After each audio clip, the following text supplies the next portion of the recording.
Yo, what is going on, guys? Welcome back to the channel. My name is Hartson. Today, I'll be doing a breakdown of this 8-game NBA slate here in DraftKings.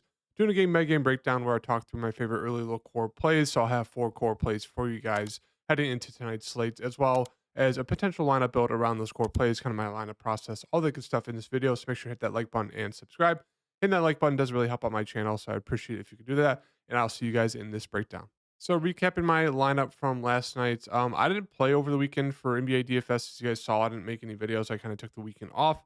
So I hope you guys had a great weekend. But I did play PGA DFS. If you guys saw my video, the core plays were great. As I said in my Twitter, we had Scotty Scheffler, Patrick Cantlay, Tony Finau, and Cam Young. As you can see here, I had 3 out of the 4 in my lineup right here. I made 2 lineups in the Millie Maker. One barely missed cash, and then obviously this one did pretty decent. Scotty Scheffler, obviously we picked the winner. Scotty was great. Cantlay was solid. Cam Young was doing great, and he kind of fell off on the last day.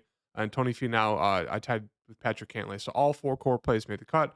All 4 were really, really solid. And obviously, the best one was Scotty Scheffler because he actually won the tournament. So if you guys saw that video, you should have been in line to easily cash, if not had a very, very good weekend on NBA or PGA DFS.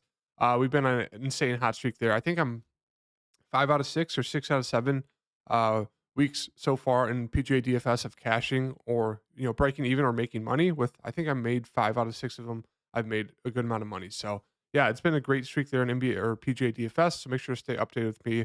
I have more PGA DFS videos coming out throughout the rest of this PGA season. And then for NBA, I did play last night. As you can see, I kind of went the chalky build. Hardy, Nemhard, Duarte, Collins, Aiton, Brown, Umore, and Giannis. So I got a little bit less chalky with going to guys like Aiton and Jalen Brown. As you can see, even Giannis was 12%. Unfortunately, the guys like Duarte, Nemhard, Collins all really screwed me because everyone else did great. 47 from Hardy, 45 from Aiton, Jalen Brown 57, Eugene 34, Giannis 69. But Collins and Duarte and Nemhard really, really screwed me there. Still made money, 1.5x, which is obviously nothing huge because it's $6, but you can't complain about cashing. This was the winning lineup in the 15K to first. Hardy, Nemhard, so I had those 2 guys, obviously Jalen Green. So I had 3 out of the 4 right there to start it off. Sabonis had a massive game. Trey Young had a massive game, even though they were down like 30 the whole game, which is kind of annoying. Kyle Anderson did great, and then Kevin Porter Jr. So yeah, looking to continue the cash success into tonight. Starting off with the Cleveland side, we have Cleveland versus Charlotte. So great game environment here for Charlotte, or excuse me, for Cleveland. But obviously, there's some blowout risk here. Jared Allen is out. Last game they started Lamar Stevens in place of him. He played 30 minutes. He's a decent value play, 3,500. Not like a very, very solid scorer. He's really not that good at offense at all, just more kind of like an energy guy. So he's more like a decent value play option. Same thing with Ricky Rubio. They both should be in line for about 20 to 25 or about 20 minutes, maybe get extended if one of them are doing well. Seti could be that one of those guys where it's like if Lamar Stevens or Isaiah Okoro are doing bad, Seti could get extended off the bench. But right now, Mitchell, Mobley, Garland all look very, very solid here. There's going to be more just like strong secondary options for me. Even in like this great matchup, it's just hard to get to them at their price tags. But I think Mobley probably stands out the most to me. And then Levert there at 5,000. He played a good amount of minutes, even though Garland and Mitchell were both back. So that was pretty interesting to see. I'd say it's probably safe to assume he plays 25. They'll need some of his scoring. I could see him running like 3 guard sets potentially. So I think Garland and Mobley have the most interest for me, but everyone looks pretty strong there in the starting 5. On the Charlotte side, just contrarian options here. No real strong standouts. Maybe Oubre would be my favorite here. He's playing big minutes. He shoots the ball a ton. That's really it. Rozier has upside in tournaments. We know the minutes or usage are there. Yeah, so it's just really no standouts for me on those top plays. I do think Nick Richards once again is a very, very solid play. Got the start there with no Mark Williams. Put up a double double in that last game. Obviously, it's a tough matchup, but with no Jared Allen and only Evan Mobley there, I do think it makes it a little bit easier to get to him. So I do like Nick Richards right now as a play at 5,000. Moving on to Detroit and Washington. Another game where we have Detroit, which it sucks because Detroit's so annoying. But Jaden Ivey, none of these guys played yesterday. Ivy, Bagley, Bogdan, Stewart, Diallo, Burks, none of them played yesterday. So I don't know if they'll play today. We'll have to wait and see. Let's just assume right now it's the same starting five as yesterday. But their price tags like Wiseman, Hayes, Livers, Joseph Duran. There's really no standouts as of right now with that group. Eugene, I say Eugene would probably still be my favorite there. 3,800 if he starts again, should play mid 20s minutes. He did get extended in that blowout. I don't know if you can expect 34. I'd say anywhere between like 15 to 25 fantasy points would be great from at 3,800. So it'd be a super popular value play. Magruder, he was pretty solid, played 32 minutes as well. He did get extended in the blowout run there in the fourth quarter. He's another decent value play at 3,500. Could be a nice pivot play off of Eugene. And RJ Hampton is more of like a dart throw value play. Once again, got extended in those minutes, only played 24. So there's some value play options down there. Duran looks decent at 5.5. He's been doing great off the bench there in limited minutes, which is kind of hard to trust, but he's been super productive if you want to go to him. Same thing with Corey Joseph. Got, extended in the blowout run. He's been productive. I don't know. It's just not really any standouts to me besides maybe taking a shot in Killian Hayes, but he did hurt his leg, did not come back there like halfway through the third quarter. So I don't know. No real standouts to me in the Detroit side. Really just want to wait and see kind of how the injury news plays out. Moving on to Washington, Porzingis, Beal, Kuzma. It really comes down to if Kuzma's in or out. If Kuzma's in, these guys just more become just like pretty solid contrarian plays here in this great matchup. Obviously, if Kuzma's out, Beal and Porzingis look very, very strong. I would assume they start Denny right here in the spot. It would probably be a very, very solid play here at 4,000. Should see mid 20s minutes. We know he's decently productive. Hasn't been doing great recently, but I really like him if he starts. So that's kind of the big news there. And in terms of like the secondary options from this side, sure you can land on like a Delon Wright. He's playing his minutes did drop down. I do think they started Monte Morse in that last game, so kind of takes both guards out of play. And I'd really just prefer getting to Denny if Kuzma's out. Obviously, if Kuzma's in, it's really just one of the big three for me. Moving on to Denver and Toronto. Jokic looks great at 11.6. Jamal Murray is questionable, but hopefully he should be good to go. If he's not good to go, obviously they'll probably start Bruce Brown or potentially Reggie Jackson, but he's questionable as well. If one of them is out, I'd rather get to whoever starts. If both of them are out, we could definitely look to an Ish Smith off the bench, a flat minimum price tag to kind of fill in that point guard role. So keep an eye out on that. That could be some potential news there. Aaron Gordon more of like a secondary play. Same thing with MPJ. KCP's all the way up to 4,900. So right now, it's really just going to be Jokic and Murray for me if they play.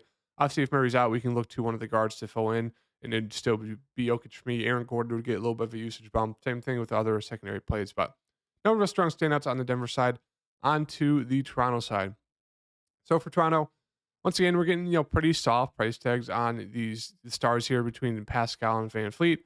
They've obviously both been very bad. Van Fleet just did not shoot the ball last game. Last game was more of the Scotty Barnes, Jakob Poeltl, and OG show. So they do have like upside as you can see, but it's just really, really hard to capture it because it's very, very random. Like out of that group, that mid-range group of the Barnes, Poeltl, and OG, Poeltl's production is probably the safest, but now that they're priced up at those price points, I'd really still rather get to Van Fleet and Siakam if I'm going to get to any of these guys. I just don't like the price points. It's 7.2 for Scotty, 7 for Poeltl, 6.2 for OG, I guess is okay. Gary Trent's down to 4,400. I do like taking a shot on him. He's really struggled to hit his shots the past 2 games. 3 games ago, he shot it well, but just did not get a lot of minutes, did not do any peripheral stats. So it's just not looking good for him. He can definitely get you there in like mid 20s minutes if he's shooting the ball well. So I do think he's worth an interesting look in GPPs. Moving on to Brooklyn OKC. Great game environment here for both sides. Excuse me. I do like Bridges, Dinwiddie, Claxton, Cam Johnson. Once again, their price tags really haven't changed. They're all getting a ton of minutes in close games, so they all should see close to 40 minutes. These 4 guys. Claxton's minutes are usually in between like 28 to like 35, depending on how he's playing, if he's in foul trouble. But he's pretty productive when he's out there. Great matchup. So I like all 4 of them. If I had to lean to my favorites, it'd probably be Dinwiddie and Claxton. Maybe Bridges. Yeah, it'd probably be Dinwiddie, Bridges, and Claxton. Kind of how they're ranked right there. You can get to Royce O'Neal. He's actually been doing very, very solid the past few games, but I don't trust it. DFS is there as well. He's been playing big minutes. He's okay. So really right now, I'd really just stick to kind of the main 4 guys. Moving on to OKC. I love SGA at his price tag. Down to 9,400. Not really sure why they dropped it so much. We know he's a huge ceiling. Brooklyn's a decent defending team, but I still really like SGA here in the spot. The only question mark is there a chance he gets limited? Maybe they said that they're going to watch his minutes, and he's still played pretty much normal minutes, so I don't think we have to worry about it yet. But yeah, I think Giddy, Williams, and Dort are all strong secondary options. I'd rather get to SGA, but I think they all have upside in GPPs. That's really it. You can take a chance on Jalen Williams, who's actually been doing okay recently. But that's really it. Moving on to LA and the Pelicans. For the Lakers, Anthony Davis, once again, his price tag, it should be a little bit higher. Obviously, coming off of 2 games where he just didn't do really well. Wasn't too involved in that Toronto game. But yeah, he looks great if he plays. Obviously, if he's out, that opens up just room for guys for a potential of, Vanderbilt to potentially start at center. Maybe they bring in Rui. Maybe it's Gabriel. So let's keep an eye out on that. But that, there's a question mark there. D'Lo looks solid. He's been productive the past 2 games here. He's been shooting the ball a ton, been shooting it very, very well. Just say pump the brakes a little bit. We know D'Lo's not the best shooter. He's decent, but not the best. So coming off of a hot streak here, I wouldn't be surprised if he has a cold game. So 7,100, he's more of just a decent play. No real standouts to me right now, unless Anthony Davis gets ruled out. So let's wait for that. On the Pelican side, if BA starts, I do like him. If he's out, once again, we can look to CJ to pick up the slack. Trey Murphy would be okay. His price really came out. I do have interest in Josh Richardson here, coming off a solid game there. He's a score independent guy, but he can definitely do some peripheral stats enough to pay it off. His price tag of 4,700, he'd be decent. Najee Marshall played solid minutes. He'd be a decent value play as well, 4,100. So it's a decent amount to like here. We really just had to wait to see what happens with Brandon Ingram. Moving on to Orlando and the Spurs. Another game, great game environment here. I really like Paolo. I really like Fultz. Franz Wagner is questionable. If he's out, maybe they'll start a Jalen Suggs alongside Fultz. Maybe they throw in Mo Wagner or Gary Harris. We'll have to wait and see kind of what they do with the starting lineup. If Franz is out, they can kind of go a few different routes, but it's a great matchup here. So I think Paolo, Fultz, Wendell, I think those 3 are the standouts to me. Franz is in. I think those 3 still stand out to me. So I do like him a good amount here against the Spurs. Rest of the team, sure, you can land on these guys like Cole, Suggs, Wagner, maybe even taking a shot on Harris. But right now, I just kind of like the main 3 guys for the Orlando side. Moving on to the Spurs side. For the Spurs, the big news obviously is Sohan and Johnson. If they're out, we're going to load up on Vassell here, who's playing normal minutes, just hasn't been shooting the ball great, pretty score independent, but 6,100. We know he's upside. As you can see, kind of during December, he was a guy who was playing, even in limited minutes, he was, doing very, very solid. So I do think he's definitely worth a look here if there's no Johnson and Sohan. If one or both are in, then there's really no standouts to me. Everyone's just kind of like decent secondary options. But if those guys are out, with Trey Jones out, you can definitely look to Devontae Graham, who's been playing pretty big minutes there at 5,000, because there is no Branham. So Graham's pretty much going to be their only kind of guard if there's no Johnson and Sohan. So good amount of interest in Branham, and that's really it for right now. So definitely keep an eye out on that Spurs side. There's some big news there. And then moving on to the last 2 games here, Milwaukee and Phoenix, both coming off of back-to-backs. Maybe there's a chance that they sit one of these guys like Middleton, like Giannis. So we'll have to wait and see. But right now, at their price tags, no real standouts to me. Everyone's kind of priced up about right. So you can land on one of these guys. Obviously, Giannis has a huge ceiling, but no real standouts. And on the Phoenix side, Devin Booker's price tag looks decent, but obviously a little bit of a tougher spot here. I think he's a solid spend-up option. I do have a good amount of interest in Chris Paul. One of those guys has double-double upside. Should be a little bit more aggressive, obviously with no KD, more offense to go around. I do like Aiden a good amount coming off of 2 very solid games there. A double-double upside. He looks decent. Josh Okogie should be in line for 30-plus minutes. Did not shoot the ball well. I think he's a decent play. And that's really it. You could dip down to guys like Terrence Ross, Torrey Craig. Those kind of split the scoring role off the bench. Campaign even, you definitely look to him. But right now, it's just kind of the main 4 guys for me. And then moving on to the Knicks in Portland. For the Knicks side, Brunson I think he's doubtful. It looks like he's going to be doubtful once again. So I do like quickly here, 7,100. The price tag did come up, but we know he's massive upside. Really is struggled. Obviously had that huge game against Boston, then struggled 5 of 16, 25, and then 1 of 11.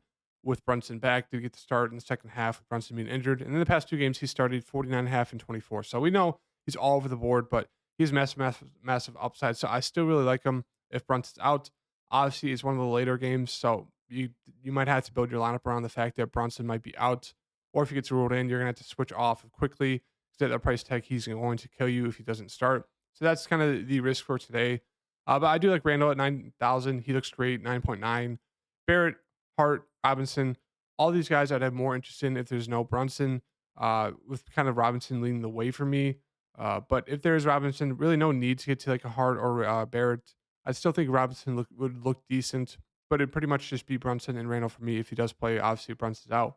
Randall and quickly look the best, and then Barrett, Hart, and Robinson look pretty solid.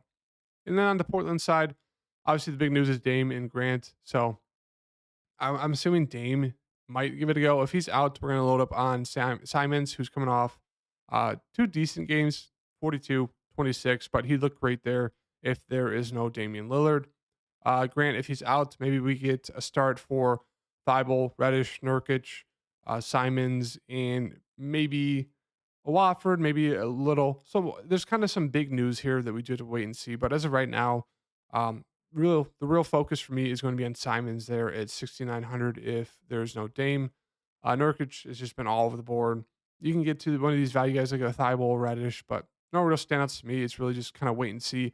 Hopefully, we get news before the slate starts about these two guys. If not, it's one of those things where it's really going to pay off if you build for the fact that Brunson might be out and Dame and Grant might be out because you could definitely get low owned guys with the ability to really go off. So I think right now I'm just going to stick with 3 core plays. Update you guys later today on my Twitter about who I kind of switch off to, who I'm leaning towards, kind of how I'm building my lineup, all that good stuff. So make sure to follow me on Twitter at HeartDFS.